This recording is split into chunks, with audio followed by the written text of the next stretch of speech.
So we are back in. I'm recording. Dust and silence greet me as I enter the library. Motes float aimlessly in the pale sunlight.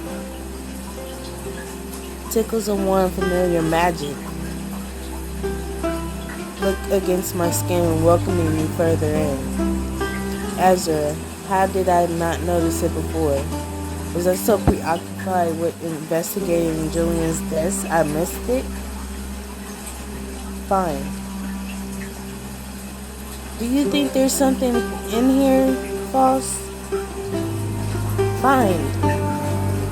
Old lessons fill my mind, clearing away lingering doubts. If there is one thing I've learned about magic, it's how little I truly know. Perhaps there. Why would they put that right there? Perhaps there are answers in here, hiding between disguised pages.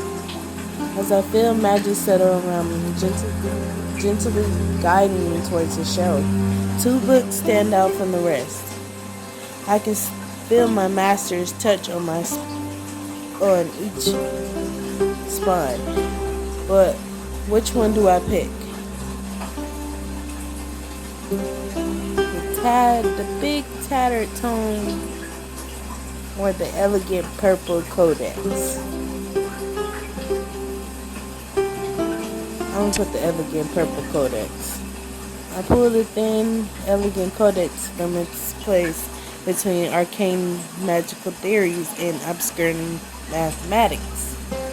It's light, but surprisingly dense when open. A single pressed fern falls between 2 of its pages. Friend. False tail wraps around my hand once more, dropping me back into a memory. And see here, the elegant way the stems curl around itself, truly unique. This is a particular variety of fern. Nadia's lips curl up slightly at the sides of her as she traces a finger along the spiral of the plant in her hand. And you eat it? Huh. He lifts the fern to his mouth, but Nadia laughs and stops him with a gentle touch, an amusement glittering in her eyes. If you do that, I'll have to call your funeral next. They only become edible after rather intense preparations. They're difficult. Then they don't want to make it easy for you? You have to admire kind intensity. Yes, one must. Another memory, another vision of Azura's past. I only wish I could hear them from Azura himself. What else are you hiding from me? I pick up the book that caught my attention, but nothing happens.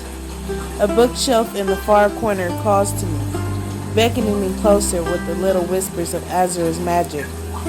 2 more books catch my attention, waiting for a decision to be made. The Gilded Monstrosity, or the Alluring Volume.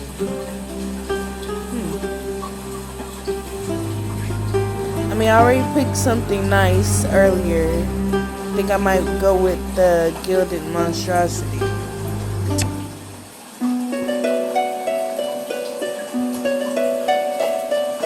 I'm growing tired of your failures, you insufferable clown.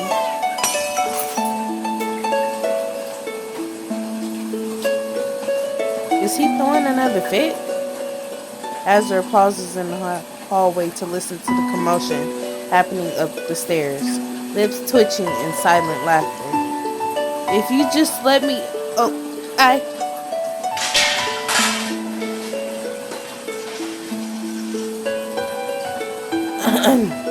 Azura, what are you doing here? I mean, You're looking well, that is. You're always looking well, of course, but you're particularly glowing. Lucio's not impressed by your bedside manner, Eli. Don't come back until you have something real to show me. Servant, someone clean up this mess. Well, I'd say you can state this certainly that it's a no on the leeches. Shocking.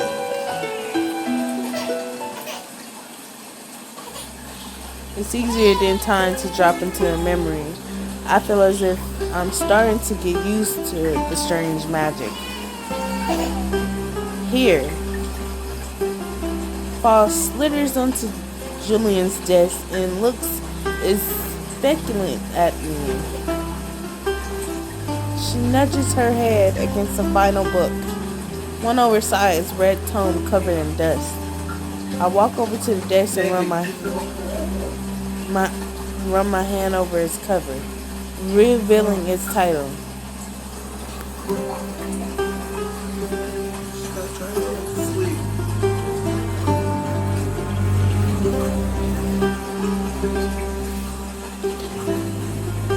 Compulsion on the superintendencies of the fabric of the human form. It feels well used and heavily annotated. When last I was here, the books held no magic. Now it seems to whisper my name in the still air. Opening this page is sending another cloud of dust blowing upwards, obscuring my vision. I close my eyes just as I feel false chill around my wrist, and when I open them again, no, that's not quite right, is it? There must be something I'm missing. Azura glances up from his nest, the pillows on the floor, gives him a mildly interesting look, and then goes back to his book. What do you think? If I try to mix the venom with the solution here, is it worth the shot? No. That will make poisonous vapors. Damn. Something else then. There has to be. Julian trails off, leaning over a scribble something in the book. After a moment, he sighs and leans back in his chair. I think I got something. Come look at this, would you? I'm close. I can feel it. I can use your eyes. Azura sighs and stands slowly, lazy and stretching out his back before padding barefoot over to Julian's desk. All right, I'm here. What's that? He leans over the desk to stare at the illustration in Julian's book, brushing against Julian as he does. Oh, Here, just so, look at this diagram. What do you think? Will it work? Ayala, if you wanted to show me your fantasies, you didn't have to hide it behind pretense. What? No, that's not what it's a medical illustration. So, is it blood ritual? Well, no, not exactly. It's a transfusion, see? You use the apparatus here. Of course, there's no telling if it would work or how safe it is, or if it's even possible. Damn. No, that won't work then. What about bio?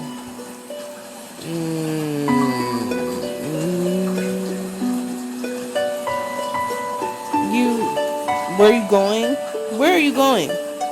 There's more work to do, you know. You can't expect to cure the plague without napping. It's not all napping. Sometimes I daydream instead. I'm tired, Ayala. I need to go back to the shop before it gets dark. Besides, I don't want to get in your way.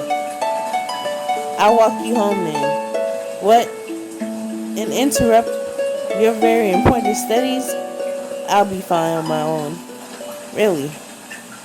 If you keep slacking off like this, Azure, I won't be able to protect you. Julian presses forward, grabs Azure's wrist. Azure's shoulders tense at the sudden touch. Julian takes another step closer, taking both of Azure's hands in his own. A sigh from Julian's lips ruffles Azure's hair. Julian swallows, looking down at him. The Count wants his cure. He'll die without it. And I'm worried he'll take you with him. And I don't want you to die, Azure. Not if there's something we can do to stop it. Together. Good night, Ayala. Azure pulls away with a note of finality and disappears out the door. The last words I hear before I pulled out the memory are Julian's muttered to himself. Right. If he won't listen to reason, I'll just make him listen. What exactly was the nature of their relationship? Were they just friends or something more? Whispers fill my mind telling me I can have the answer, that I can see their relationship for myself. I just need to ask.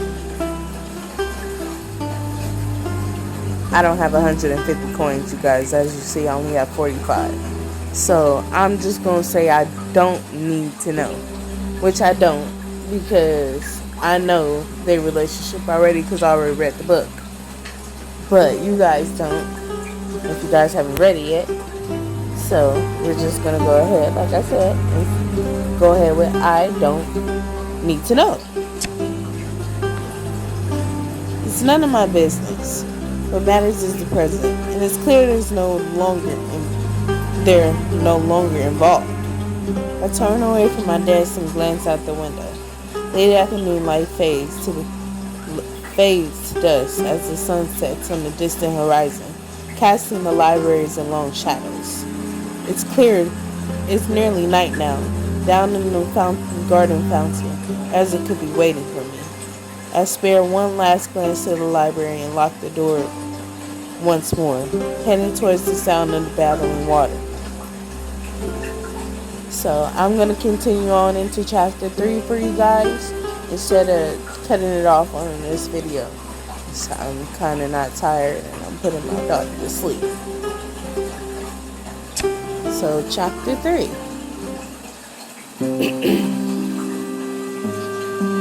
Crickets buzz with anticipation in the cool night air as I approach the garden fountain.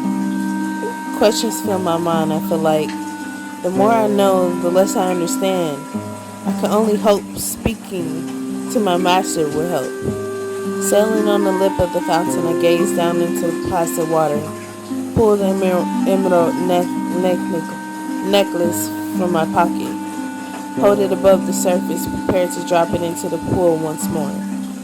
But the water distorts before I can, and another face replaces my reflection. Master, did you call me, Renee? I was just about to. He leans back, running a hand through his wet hair, and smiles at me. Water droplets trail slowly down his lips. Have you been busy today? Foss looks like she's been put through her paces. I glance down to look where Foss has curled up on the lip of the fountain, head hidden under her body. That reminds me. There are a lot of things I still don't understand about what Foss showed me today. I recognize that look, Renee. Am I in trouble? No, but I have questions. What do you want to ask? He listened to me curiously, waiting for my first question, but I'm not sure where to start. There's the tree, there's what I saw in the library, and the strange ache in my chest that knows for no reason. The pool that draws me to Azure even when I'm looking looking for something else. You're looking for very serious right now, Renee. There must be important questions. They are. I'm just not sure where to start. Why not start at the beginning? The beginning. It's a good place as any. There's a tree. It's a tree right by the fountain, the big willow. Excuse me. That you can see from the library. Oh, I remember that tree. I used to nap under, dreaming for hours. He frowns, shakes his head, and leans forward at a gaze to gaze at me once more. Falling down. Why do you ask? It has my name carved into it. It does? It does. I've forgotten about the name. I was so lost in those days. Did I forget too? We haven't talked about this. The gaping chasm of darkness and the place in my past. For as long as I can remember, which isn't far back, I've known there was something missing. My first memories of meeting Azur in beyond it, hazy fog. Every time I remember, sharp headaches overtake me. Azur has taught me how to calm myself. But he's also always told me not to try to and remember. Renee, if I told you and it hurt you, what if I can't fix it this time? What if something goes wrong? I don't know if I can answer these questions on my own with the conundrum. Azur, I think you're ready now. You're likely been ready for a long time than I have known. Azur nods to himself, then looks at me in his eyes with a gaze that pierces through the water between us. This would be easier to talk about in person, don't you think? What does that mean? Will I have to wait until Azur returns to the shop? Before I can ask, he holds his hands out to ask me if we weren't separated by the fountain. Renee, take my hand. I stare him down into the fountain in confusion. What does he mean? Take his hand. I don't know if I can. Trust me, you're ready. I promise you can do this. Just reach out and take it. Azur awaits me in the fountain with his arm out to reach, a smile playing across his lips, and something like a wonder of confidence in his eyes, unshakable belief in me that urges me forward. I reach out fingers thoroughly to the chilled water, then a warm hand grants mine and I'm pulled into the darkness. Arms encircle me as I am tucked out. As I am tugged out the water, stumbling forward into Azur's chest. He hugs me fully, resting his chin on my shoulder and letting out a soft puff of air. For a moment we both stand there frozen in time, and then Azur pulls back, the color dancing on his cheek. It's good to see you, I miss you. Azur clears his throat and moves steps backwards through the lingering on the edge of my space. Now that I can look around properly, I'm not sure if I can believe my eyes. Colors swirl and chase each other in the air. Hazy reflections dancing endlessly through the emanating mist. The lights bounce off bizarre, perpetually shifting plants like that seem to stretch and shrink at the same time. Where are we? It's a gateway from one world into the next. It doesn't really exist, but you found me here anyway. Does it call to you, I wonder? Azur walks to the edge of the water, turning back to look at me and holds out his hands once more. My feet move on their own, bringing me into his orbit. I follow him, twining our fingers together. I think that said twining.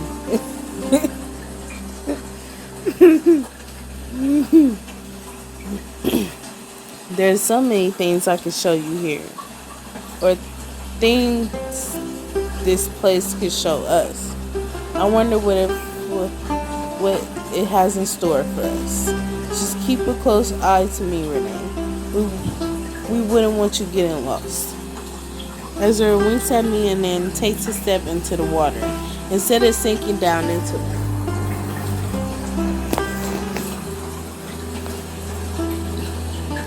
The surface of the water turns glassy, shimmering, beholding his weight.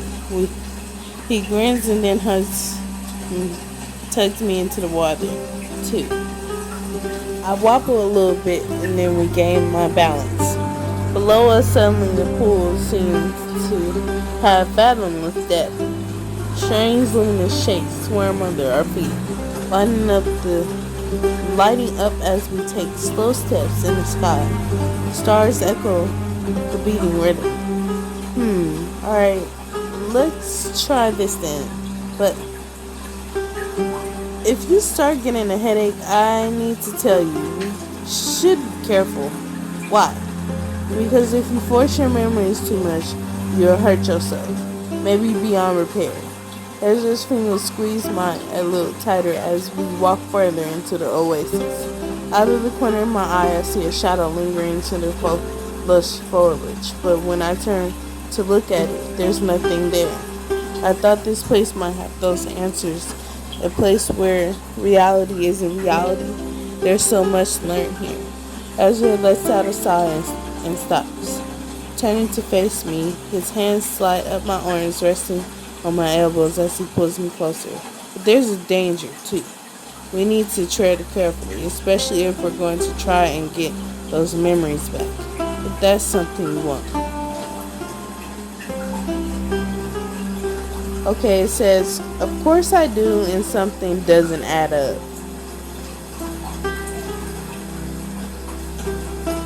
Okay, the whole thing was that he doesn't want her to force herself. But at the end of the day, she gotta do what she gotta do. But is there something more to it? Because there is.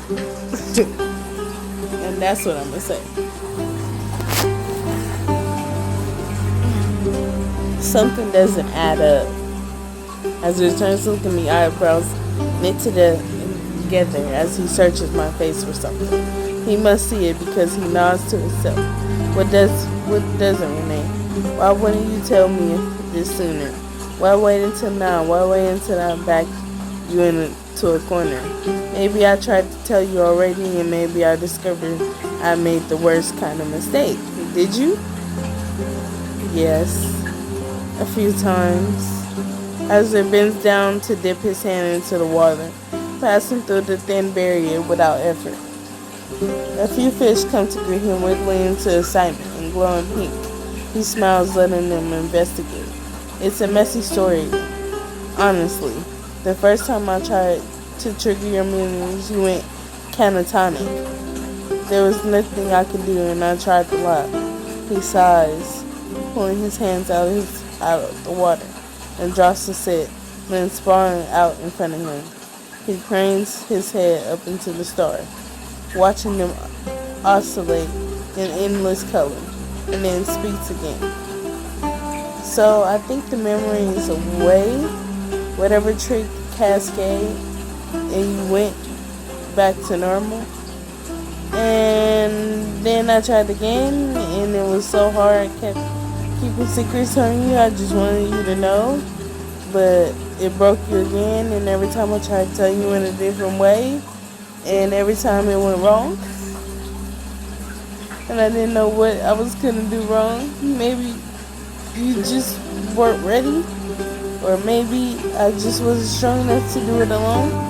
But now you are coming through the fountain to the oasis. If you can do that, you're strong enough.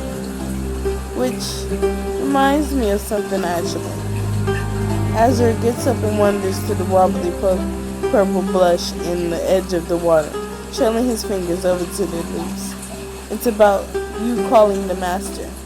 He glances back at something unreadable and intense in his expression. How do I put this? I hate it. I don't want you to call me that anymore. But why? You are my master. You taught me everything. How do you explain it? I only return what was already yours, Renee. Calling me master is beneath you. Ezra leans toward me, staring at me for a long moment before smiling. I don't know how much time we have left together tonight, but I want to make the most of it, and there's a whole world to see out there, you know, if you want to explore it with me. He clasped both hands in his own, excitement spreading through the light of his whole face. Well, what do you say, Renee? He's never offered to take me with him before. If I say something now, I might lose my chance. You guys, we don't even get a chance to even answer. Can explore the oasis.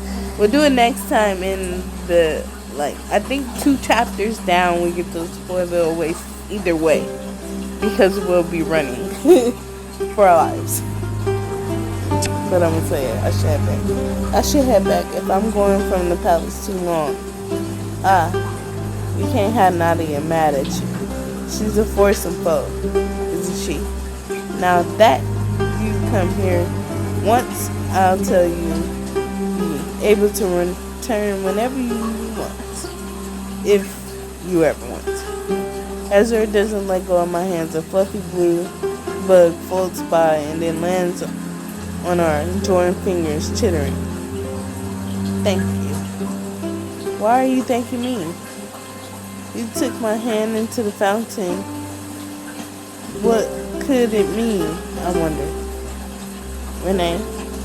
The thunder cracks in the distance, startling both of us, as our head whips around to look for the storm.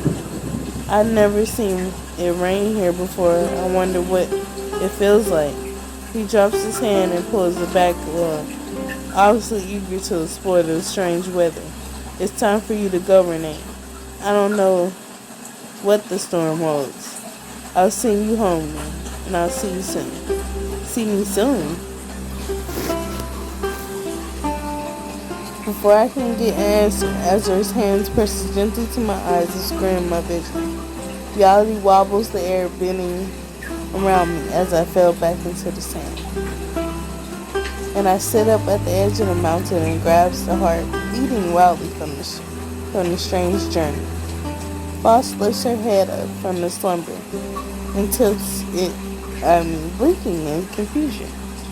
Ezra? I think he's doing well. He didn't seem to be in any trouble. Relieved.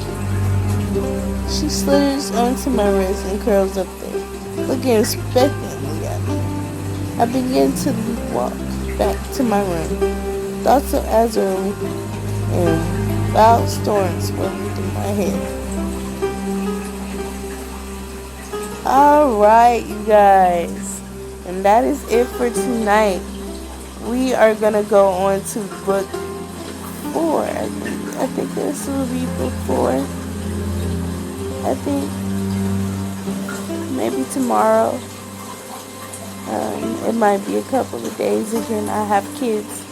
But I love reading to you guys. I love telling you guys this wonderful, wonderful story. And I hope you guys have a good night. Don't forget to like, comment, and subscribe. And this is Renee the Gamer. And I am out.